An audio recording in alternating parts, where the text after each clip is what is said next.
U.S. President Donald Trump tweeted Sunday that we are getting great marks for the handling of the coronavirus pandemic, especially the very early ban of people from China, the infectious source, entering the USA. He also blasted what he calls the Obama-Joe disaster, known as H1N1 swine flu, after former U.S. President Barack Obama reportedly called Trump's handling of the pandemic an absolute chaotic disaster. Why is Trump busy blaming everyone else but himself for the U.S.'s coronavirus catastrophe? What are the dangers of U.S. politicians scapegoating others? I'm joined by Professor Shen, Professor of International Politics at Fudan University, to find out more. Professor Shen, thank you very much for accepting our interview. So you wrote this article about this Corona Big Book that was published by the Republican Party as some kind of guidebook for how to handle China-related issue or China-related criticism on the Trump administration in its handling of the coronavirus pandemic. Why do you think it was an important document to pay attention to? Because it's the first time that we know the Republican Party designed its handbook to guiding people how to answer these questions. And during this book, it set a kind of so-called guiding strategies. He used a strategy to blame China, replacing to real thinking how to countermand this coronavirus. And the so-called guiding strategy is mainly based on the fake news and the disinformation or the manipulation of the real facts, which will distort people's proper understanding of this pandemic, and to find out the real reason why this U.S. government failed to counter the threat of this coronavirus. I think it's very important to tell people to understand these truths and to find out that they should not be misleading by this guiding book. Would you give an example, like some of the most important points raised in this Corona Big Book that you think is doing exactly what you just described, manipulating people through disinformation? Actually, even though the book is about 57 pages, the real facts they cover is mainly based on three so-called general facts. I take one of these facts as an example. It's mentioned the Department of State of the United States sending guys to visit the P4 biological labs in Wuhan, and finding out the so-called biosafety is not that good in the lab, which they imply this lab has the potential risk to leak this virus to threaten the public security. But one news website from the United States, an independent investigative website named the Gray Zone, they find out actually this cable has been manipulated. The cable just mentioned a normal visit of U.S. ambassadors in China to this lab. They talk about the normal biotechnology cooperations between China and the United States. They don't even touch that topic about so-called security or safety management of their labs. They're just visiting the site and discuss about these cooperation issues between two parties and then the labs. They don't even mention these things. But this guiding book just manipulates or rewrite these tables to misleading people to believe that their blame for China has enough evidence. It's very tough and awful games. So basically, can we understand it this way, that this is a handbook from a small group within the Republican establishment or a small group of people helping the Republican Party members to how to defend themselves, how to win the next election, knowing that what they give is not real solid facts? Yes. In short, you can say that this is a book of very classic propaganda guiding books. The main purpose of this book was produced by Shen senatorial committee of U.S. Congress of the Republican parties. It's a guiding book for those people who not only running for the president elections, but running for the congressman elections. During that election, very naturally, because now the Republic has one house, they will be asked questions: why U.S. failed to counter this coronavirus and leading this pandemic outbreak so fatally in the United States? They need to answer these questions. It's their political responsibilities.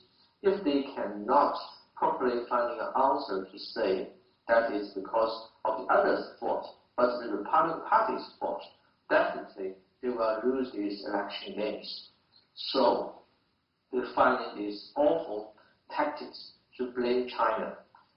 They use blame China, representing, raising their own responsibilities to find out what kind of real mistake they made, how they waste time, how they did not pay enough attention to the real threat of this coronavirus. I think such kind of failure is quite fatal in the political in the United States. So that's also the reason why they produce these guiding books, to guide those people to win their elections in their domestic politics. So it's very dirty in a way. Basically, yes. Basically, you know you have done a bad job, but you know you want to stay in power, so you share a handbook to help everybody stay floating. Is there no sense of conscience or righteousness, do the right thing, think the right way? Is there none of that present in the Republican Party anymore?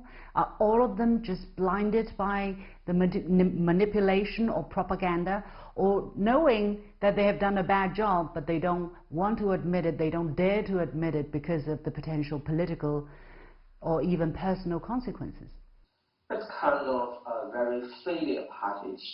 The whole Republican Party, I did not even find one guy inside the Republican Party dare to admit it's their own fault. It's nothing more than that is Trump administrations and the minority elite groups. They just neglect the facts. They just neglect the proper right suggestions from real professional people to find out proper ways to combat this coronavirus threat. The only thing they care is their own political careers, is a very specified calculations of how many voters they can win.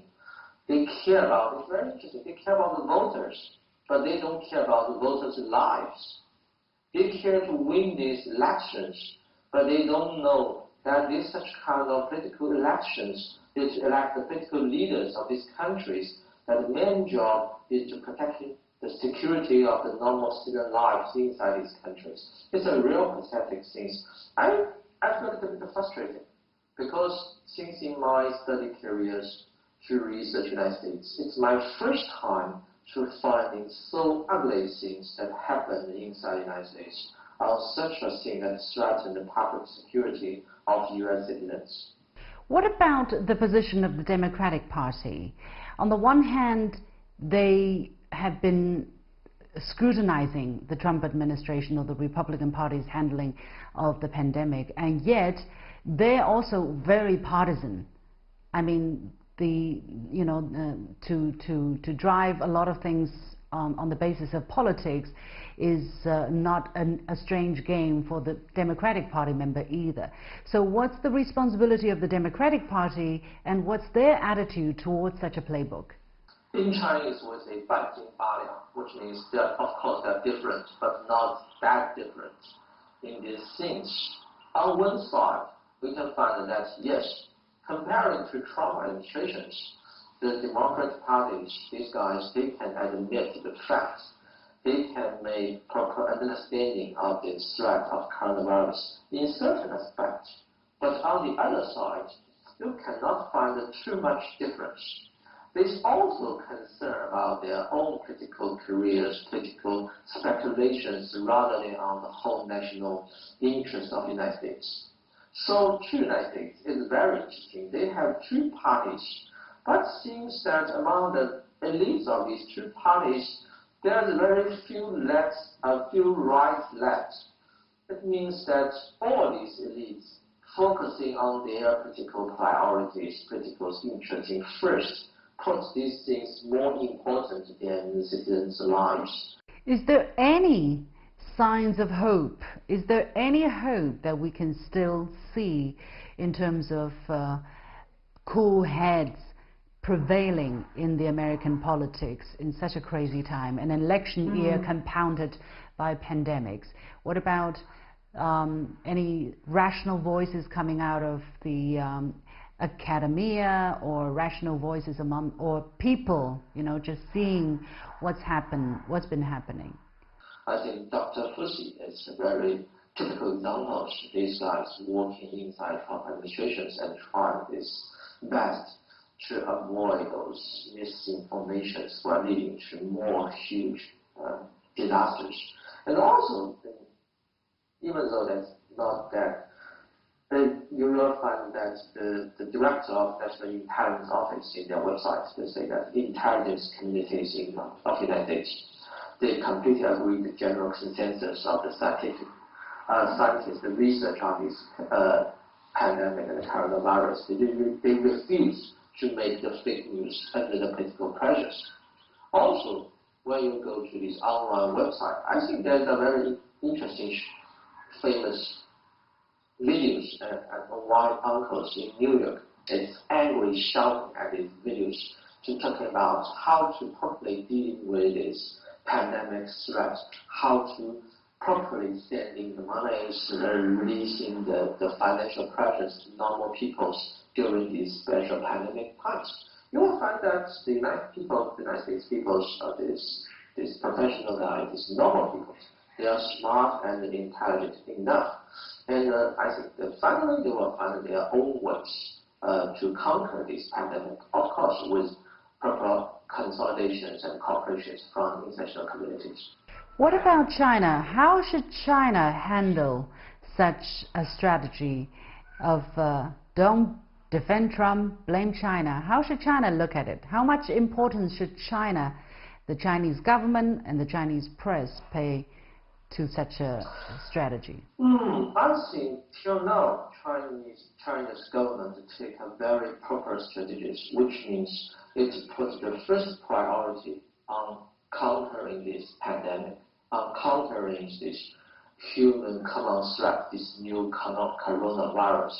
China, even though the U.S. and some other Western countries defaming China by talking about the terms like the mask diplomacy, but frankly speaking, China just sending as much as possible this assistance to all the countries, including the United States, when they need help, when it's necessary to fight back or counter this coronavirus. And also, the Chinese government take a very smart position. They not touch too much on this U.S. domestic politics. We do not want to intervene in other countries' domestic issues. But to the Chinese peoples, including these academic peoples, the normal peoples, the media guys, it's very important to transfer this information properly to both sides. Which means it's proper time to introduce China's experience to counter this pandemic and the coronavirus to U.S. people, so they can learn how to properly protecting themselves and better counteracting this coronavirus. And also we need to transfer this information from the other side, both positive and negative information to Chinese people, so that they can build a more proper and balanced understanding and perceptions of their states. Thank you so much, Professor Shen, for your time. My pleasure. And with that, we come to the end of this edition of The Point with me, Li Xin, coming to you from Beijing. As always, you can follow me on Facebook and Twitter using the handle The Point with LX. Thanks for watching. You've got the point.